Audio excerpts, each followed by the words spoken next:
Every country has foods that are eaten all the time, staple dishes that taste great but are practical and nutritional.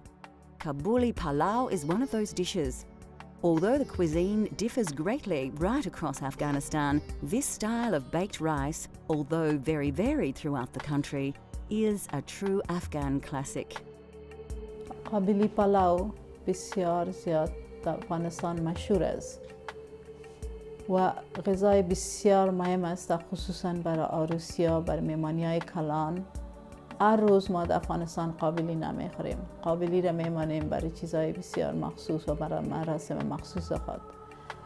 و از او خاطر بسیار زیاد مهم است که ما در پختن قابلی بسیار زیاد کوشش میکنیم. مثلا بهترین برنج برای قابلی استفاده میکنیم و بهترین گوشت که دو سسش مندازیم و از گوشت که استفاده میکنیم برای قابلی و زردک و کشمش، خلال، بادام، پسته و مسالجات مختلفی که با او استفاده میکنیم. قابلی را یک غذای بسیار مخصوص ساخته در افغانستان که بسیار لذت بخش است.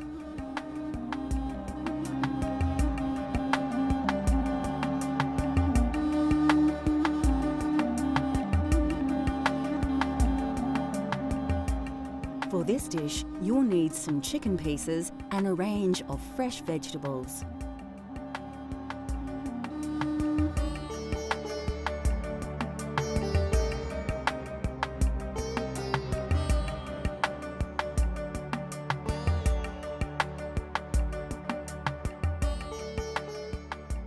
You will also require rice, and it's best soaked. 1 hour is okay, but soaking your rice for 3 hours is preferred.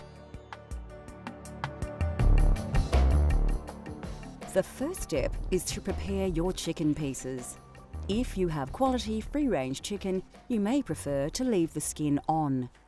Broiler hens tend to have a stronger flavour, so it's best to remove the skin, and you can wash it to remove some of the fat layer on the meat.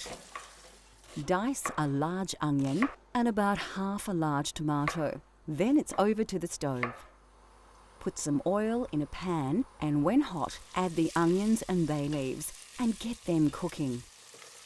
When they are starting to brown, add the chicken pieces and coat them with the flavoured oil.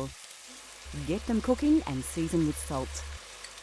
When the chicken is browning, add the tomato and some water to really get your stock going. Place the lid on and keep it on the heat for about 10 minutes.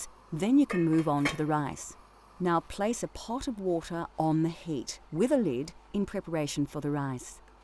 While this is warming up, you can prepare the carrots that add flavour and colour to the rice dish. Peel your carrots, cut them, then slice them julienne style.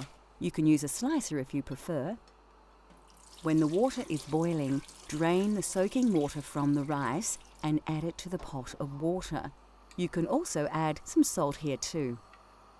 While the rice is cooking, you can caramelise some sugar. This adds a rich brown colour to the dish. Add your sugar to a pan on medium heat, and while the rice is cooking, let the sugar begin to melt. Keep an eye on both the rice and the sugar, as you don't want to overcook either. When the rice is just softened, drain the water off. Wait until your caramel has reached a dark, rich tone. When it reaches this colour, add some water to stop the sugar cooking, then return it to the heat. Place the rice back in your pan, then tip the stock liquid into the rice and add the caramel. You will also need to add some oil here to avoid the rice sticking together. Grind your cardamom and fennel and add this to the rice. Place it back on the heat to warm. When steam escapes from the lid, it's time to place it in the oven at 250 degrees Celsius for 20 minutes. Then lower to about 100 degrees for another 40 minutes. You can cook it longer on low heat and the flavours will develop further. Now you will need more ground cardamom to add to your rice dish later. Then it's back to the stove to prepare the last of the ingredients. Fry your carrots, then sultanas, in a liberal amount of oil. Place an aligned colander to drain and add your pistachios, almonds and the ground cardamom. Then mix well. When the rice is baked, Spoon it onto a large plate. Then put the chicken from the stock on top, then cover with more rice before decorating with the carrots, sultanas and nuts. Now you have a delicious, authentic Afghan Kabuli palau.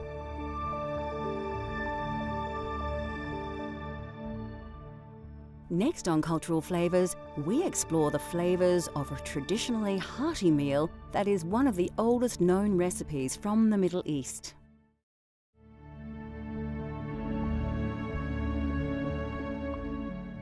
Of all the food staples in the Afghan diet, rice is considered by all to be the most important, and this is reflected by the huge variety of dishes featuring this basic ingredient.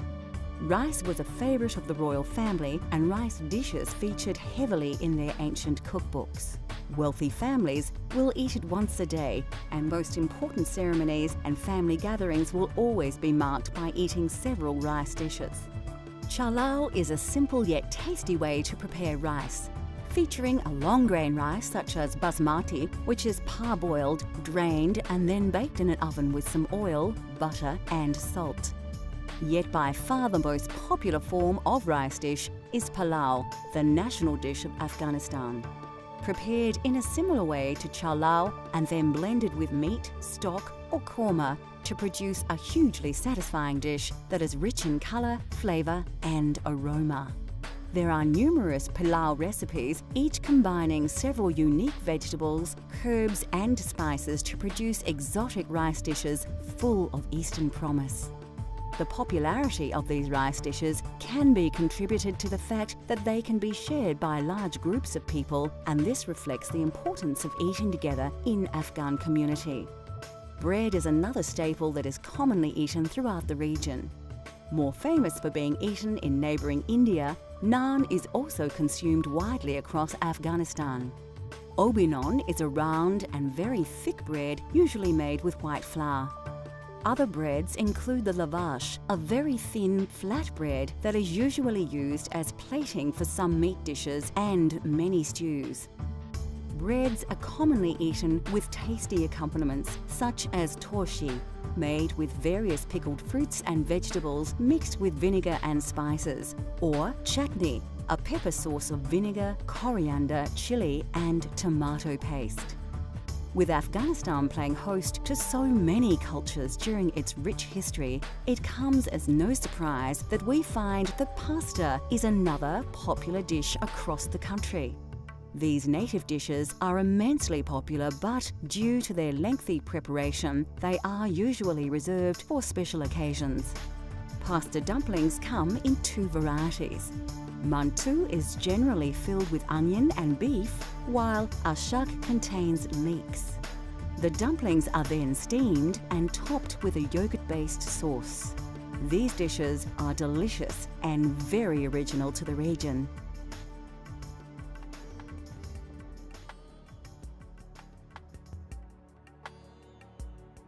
Popular across the Middle East and Asia, kofta, or meatballs as they are known in the West, have been made for hundreds of years.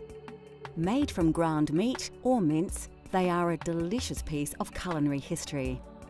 کوفته از گوشت کوبیده تیار میشه که به همراه ترکاری‌های مختلف یک جای میشه و همراه یک مساله مخصوص خود کوفته و او بسیاری مردم خوش دارن که مرچ داشته باشه، بسیاری ندارن.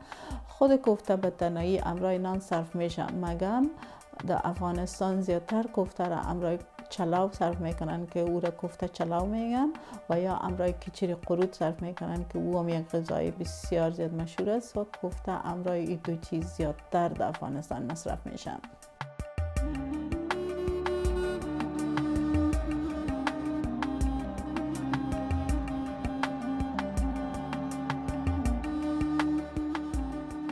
Today we will show you how to prepare a traditional kofta using a combination minced lamb and goat. Alternatively, simply substitute these with a good quality minced beef if you prefer.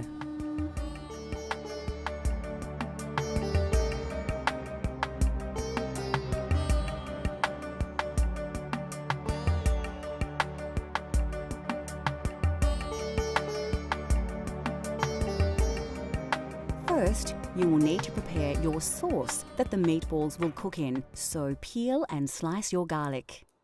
Then you will need to chop your onions and slice your tomato and place it aside. Wash your fresh curry leaves ready for cooking. You can leave them on the stalk for now. Move over to the stove with your ingredients close by. Heat up some oil and when hot, fry your onion. When the onion is close to clear and browning off a little, strip some curry leaves into the onion and oil. Fry for about a minute to release the curry flavours and then add your tomato. Give it a quick stir and then you can slow the cooking by adding some water, about 2 cups. You will need your mince for this part. If you don't have goat and lamb mince, any type will do. You will also need to grind your coriander and peppercorns. Slice the onions and wash and slice the peppers. Then you can place them in a blender and chop them finely so they can be mixed into the minced meat. Add the onions and peppers to the meat along with the ground coriander seeds and ground pepper. Put a dish of water close by, then mix the ingredients with your hands. When thoroughly mixed, wet your hands a little and work the meat into small balls, then flatten. When they are all done, you can take them over to your simmering pot and add them to the sauce. Stir them through a little and replace the lid. They should be cooked in about 15 to 20 minutes, but you can leave them on a very low heat until you need to serve. They will absorb more flavour. Generally, kofta are presented in a bowl, garnished with mint or coriander, and served with some warm flat bread. And yes, they do taste as good as they look.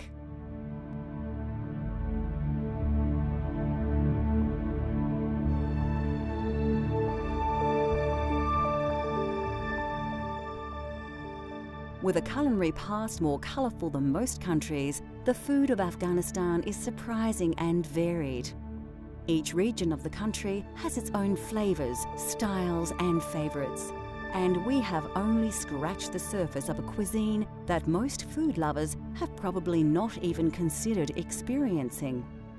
Cultural Flavours continues to explore the world through the diversity of food. Join us next time as we take you on another gastronomic journey so you can experience the tastes of the globe at home.